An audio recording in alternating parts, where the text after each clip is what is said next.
All right, good morning, everybody. Welcome to another round of Coffee and Questions. What are we going to talk about today?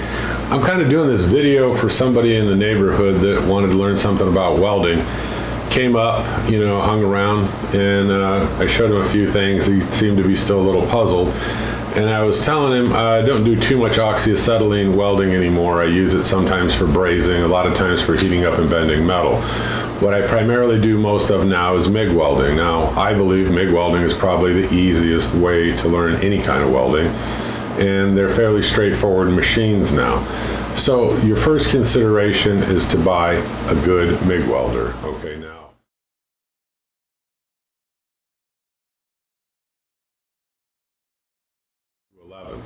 Then I'm going to open up the side of it. We're going to talk about it, and I'll do it in steps. MIG welding, I'm going to try to make these as easy as I can in terms of steps for you. Let me give you some tips along the way.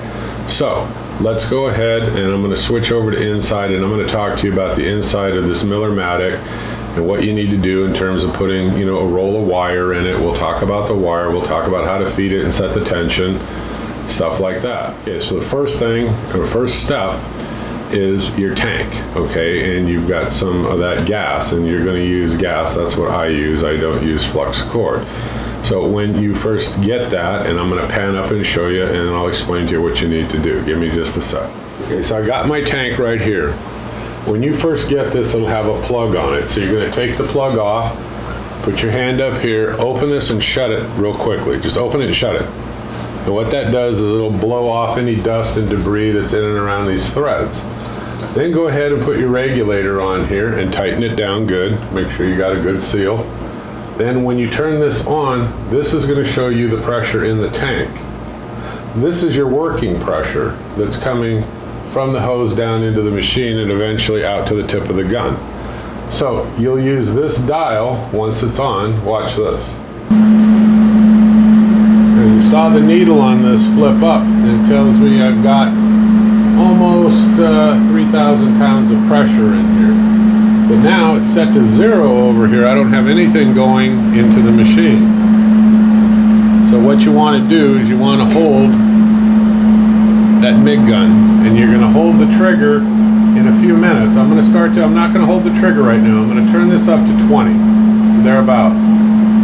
Then I hit the trigger and I saw the needle dip down. So I'm going to increase it a little bit more so that when I hit the trigger, it stays right around 20. Now that's what works for me in the garage, okay? And then when you're done MIG welding, of course, what you're going to do is you're going to shut the tank off, open the valve up, hit the trigger, and that gets all the gas out of the system. Then you can shut it back down the machine. Okay, so this is the front of my Miller-Matic 211. Now, all of your MIG machines, they're basically going to work the same on concepts that I'm going to go over with you, so just follow along with me. But I'm going to open up the side door, which is on the left. I'm going to take some still pictures. We'll go inside. I'll go over it with you. But you can see here, it's got a couple of dials on the front. We'll talk about that too. And this is not hard to set up. We already went over the tank and how to open and close it and how to set your working pressure. So I'll be right with you. Okay, so let's start by taking a look at the inside cover. Now, most welders are going to have some kind of a chart similar to this. So we'll go through this rapidly. Changing polarity relates to if you're going to use flux cord or solid core wire.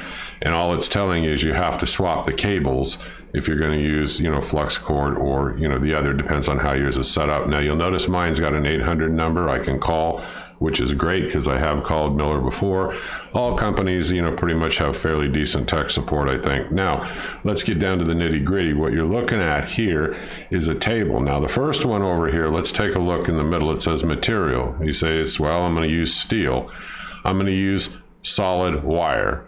And I'm going to use the CO2, gas mixture, or you're going to use 100% CO2 or no shielding gas. Now, in my case, I would be using shielding gas. Now, what kind of wire are you running? Now, there's 030 and there's 024.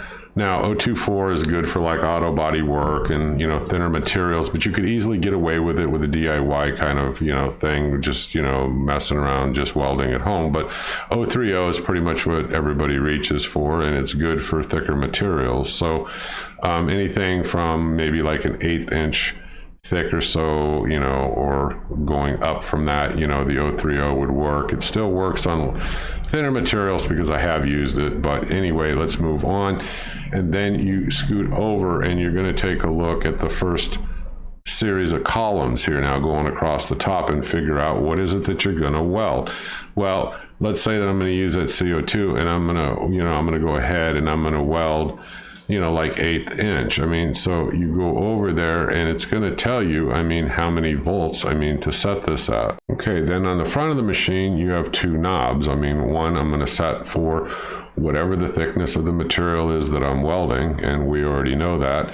And then the other one, I'm going to go ahead and set, you know, depending on what this chart's showing me and the thickness of what you're welding, it'll help you to set the feed rate. Now, these are real close, especially like on my miller, they're real close to what I want, but you can always do a little tweaking. I can always increase the voltage. I can always increase or decrease, you know, the wire feed speed or, you know, the voltage, either one. You can tweak these to your own liking, but this gives you a really good starting point, especially, you know, on these miller diagrams. And you can tell over here on the far left of the diagram, it's telling you under manual setup exactly what I'm kind of explaining to you. So, you know, once you do this once or twice, I mean, it becomes really easy, but this chart is very useful on the initial setup. And on, like I said, on most welders, you have this chart. So I would recommend it as a good starting point. And then, like I said, you can play around with the flow rate of the wire and you can play around with the voltage and tweak it to your liking. Okay, let's go ahead and move on. Okay, now this is showing you on mine with the lid open. Now on the very top of that, that's that plug I'm telling you about that'll take you from that 115 to the 230. So you want to make sure you get one that has that plug and you got the ability to change over to that 230, you know, if you have it hooked up in your garage, because it will give you a much more powerful machine. Now, looking at the inside, you'll see where the 2 wires are. Those are your polarities right there. And those are the things that we talked about on the diagram above that you may have to switch depending on if you're using flux cord or solid wire. Okay, now you have that little spool of wire. I have a bigger one, you know, in my machine. I'll show you a picture in a little bit.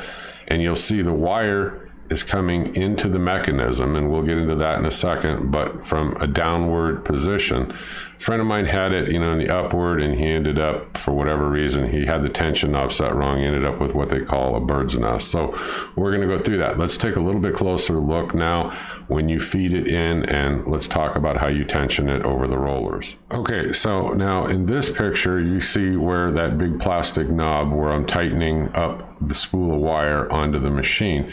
Now you don't want to over tighten this. I mean, you want to snug it down a little bit, but you don't over tighten this, okay? And a lot of people make that mistake, and like I said, it's going to cause you problems. So just remember to not over tighten it. Okay, in this picture, you're going to kind of unscrew this tensioning knob. It screws down and tightens that silver roller onto the wire, okay? But by going counterclockwise, you're going to loosen it, and it will come off of that clamp right there, and it frees it up so that you're able to put the wire through that little silver corrugated looking sleeve below, and it goes into the copper one, which is now feeding into the machine and the gun sleeve. Okay, this is showing you a close-up of the roller, and this is similar to mine where I can run 024 or 030. So you'll see the grooves right here, and you'll see where the wire comes in on the back side through that black cone, and it comes across the roller, the groove, and some of the grooves are corrugated, and it goes into the little silver one, and then it goes forward into the machine. You're going to hand feed that wire now from the spool through that black cone looking one across the roller into the silver one, which is at that point going into the machine. Now you don't have to feed it in very far, just feed it in a little ways. Then you're going to put the tensioning knob back in its slot, and you're going to tighten it down. And here's an example of bringing it in to that black cone, like I said, across the roller and into the machine. See, the tensioning knob is forward, so it's not engaged and it's not tensioned down yet. You're just getting it ready. And like I said, you just feed it in a little ways into where my finger's pointing, and it goes into the machine. And then you can go ahead and reset the tensioning knob and tension it. Okay, now what I do, and a lot of people are going to differ on this, is now I've got it set back into the position, and it was loosened because we had taken it off to feed the wire into the machine. Now you got it back up in there, and now you need to tighten it up a little bit. So don't over tighten this. It's another area where people make a huge mistake. Start to twist this down, hold the gun in your hand and hit the trigger. And if you're going to see it slipping like crazy at first because you don't have any tension down on the roller, to the wire. So just slowly tension it down. And when the wire is going through just smoothly, then you're probably going to be totally fine at that point. Now, some people, suggest you should have a little bit of slippage. What I do is I hit the trigger as I'm tightening this down. And when it's snug and it's feeding the wire through smoothly, I just leave it at that. And on my particular machine, that works great for me. Now, I made mention in here that like my roller sleeve has 024, 030. Now, those are common, and wire is readily available anywhere with those sizes. If you're going to use a size other than what's indicated on that roller, you need to contact the manufacturer or go out to a welding supply store and get another roller that fits your machine for the correct size diameter wire. So you can't, you're going to run into problems. If you're using like a very large groove and a very small, thin wire is what I'm saying, to exaggerate it. But your welding supply store or your manufacturer that you got it from should be able to help you with that. But like I said, 024, 030 are common. You shouldn't have a problem. That's the way most machines come equipped. So remember, like I said, don't over tighten it. If you do, you're going to get that bird's nest, that spaghetti wire all over the inside of your machine. Don't make it too loose. It'll slip like crazy, won't feed the wire correctly, and you're going to have welding problems. Another good way to do this I saw online is if you have a pair of gloves on, pinch the MIG wire itself that's coming out of the gun and hit the trigger. If it's feeding through between the fingers of your gloves smoothly without any slipping or anything like that, okay, that's another method that somebody suggested works really well. So whatever method you choose to use, or you find out off of YouTube or something, it's fine. I'm just telling you how I do it and what works for me. All right, folks, so let's recap and let's go ahead and we'll wrap this up. Okay, so we've already discussed, try to get the best machine that you can, make sure it's got, that capability of going from 115 to 230, and you got, one that's capable of attaching gas to it, okay? And do some research, look at some videos, decide which one you think is going to be the best. Okay, we went over all of the settings and how you can set it generically, tweak it, and so forth. 2 other topics left to talk about. I'm going to go over the grounding clamp one more time. This one came from Harbor Freight. Hobart also makes them, and I'll leave you the links below. But take a close look at this for a second. Okay, I use a zip tie because I didn't have a small hose clamp at the time, and I'll eventually replace this, but it comes with a very flimsy, cheap, kind of aluminum, kind of crimping piece of metal or whatever. Anyway, I threw it out. I went with a zip tie. It holds it a lot tighter, and it's temporary because we will turn around and use a hose clamp. Now, I clean my metal surface on my welding table real well, so it's got a nice contact. And if you look, here's the cable. So we're going from cable, which is, on top, bolted down. So cable up, it'll help you. These little tiny things will help you to have a better welding experience. If you don't have a good contact, you're going to get a lot of popping, arcing, and spatter, and you'll hear this pop, pop, pop, pop, like I was describing earlier. Now, cheap clamps, you don't have to get rid of yours right away, but like I told you, most MIG welders come with really cheap clamps. So put it on your Amazon wish list or whatever, and in the future when you have the money, go ahead and replace that clamp. That will help you a great deal. Depending on how much you've already used your other clamp. And remember, when I weld prep my metal, we'll call it. I use a 4.5-inch angle grinder. I clean it all up. I get the metal nice and clean, and I go ahead and then I start welding. Okay, dirty metal with a lot of mill scale, cosmoline, all this stuff, it's also going to cause you problems. So you want clean metal when you weld, or as clean as you can get it. Now, another thing you should consider buying, I'll leave you the links below, is you want a good pair of MIG pliers. These come in real handy. Now, they're inexpensive. You can get them out at Harbor Freight. I think that's where this one came from. I've got 2 pair. I've got a much better pair. Again, I'll leave you the links below if you want to take a look at both. Here's what's handy about these, and it's going to probably be the last topic we'll talk about, which is the MIG tip gun itself. So, here's my MIG gun. the Miller one, they all roughly the same, and you have a shield on here and you have a tip. Now, one of the comments was that somebody said, how do I know how far to put the shield on when I'm MIG welding? Well, the tip right here, okay, and the shield, when I put this shield on, I want this MIG tip on mine. I make it almost flush to the top of the shield. It doesn't make a lot of sense if you've got it like way down deep in here. It's that much more wire and you've got gas issues and stuff like that, and you're just gonna run into problems. So I don't have it extending past the tip of the shield, but I have it just at or just below this shield. Now, with the shield, and going back to Mig pliers for a second, this thing's got some kind of like knurling or corrugation up here along the top of the nose on both sides of this. What you can use that for is you're going to get a lot of spatter buildup and stuff on the inside of this shield. So you just take this and you stick these in there like this and you twist it. And boom, your shield is nice and clean. Now, somebody made the comment in there, I could avoid this if I would have gotten like nozzle dip gel or anti-splatter spray, and I have anti-splatter spray. I've got mine from Radnor, and I'll leave you the links, like I said, on everything. I mean, that does help. I'm not saying it doesn't, but it's not like an absolute necessity, because these will clean this shield very fast and quickly, and I do it pretty much before each use. Now, regarding the tip on this, I had a buddy of mine go, well, where do you get your tips? I get them out at Harbor Freight. You can buy them in quantities out there. There's nothing wrong with them, whether it's 030, 024, whatever you want to get, they've got them, and they work real good. Now, if this gets too dirty up on here, I got a set of Harbor Freight files. They're the really cheap ones that everybody criticizes, but I just hit this once or twice around here and I get off all of the crud. And it's still, for me, it still works fine. When it gets to the point where it's not, you can use your Mig pliers right here. See that small hole up there on top? I can turn around and I can just grab this and I can unscrew it.